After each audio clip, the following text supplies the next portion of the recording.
Rejection and betrayal happens to be one of the root causes of depression. It is in human nature to sometimes reject you or betray you. And this is one of the things which we must understand as we interact with people. Many prominent figures in the Bible experienced rejection and betrayal. Joseph happened to be one of those who were betrayed by his own very brothers. Sometimes blood can betray you. David was rejected by family and he was haunted by Saul. Jesus Christ himself was betrayed by one of his most trusted apostles, Judas Iscariot. So there is this common trend you see in scripture. In today's world, it is common for people to experience rejection and betrayal due to the following things. There is relationship breakups, cheating, abandonment, family rejection, church hurt, and social humiliation. So you find out that sometimes because you're involved in a relationship with somebody you love so much, there comes a time that you part ways in a way that causes pain. And that results to you feeling rejected or feeling betrayed. For those who are subordinates, they feel rejected. And for those who are superiors, they feel that their subordinates betrayed them and walked away from them. The feeling of rejection and betrayal can also come from a cheating spouse. This is common in most relationships.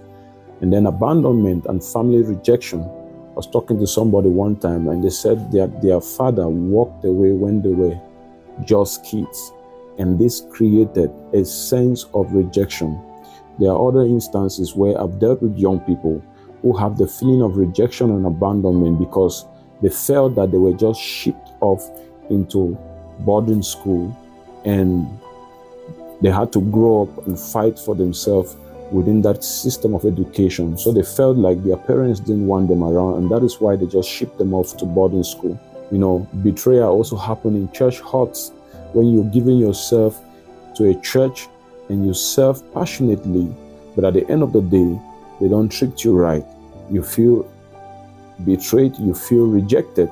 God's word provides insight on how we can deal with these feelings of abandonment and rejection. And I want you to know something. The primary thing rejection attacks is your identity. God's word is what defines you. Your identity is deeply rooted in God and not in your experience, not in the things which you've gone through. Now, I'm not undermining the things which you experienced, but I want to tell you something. You are loved by God, you have been chosen by Him, and you are cherished by the Maker of the universe.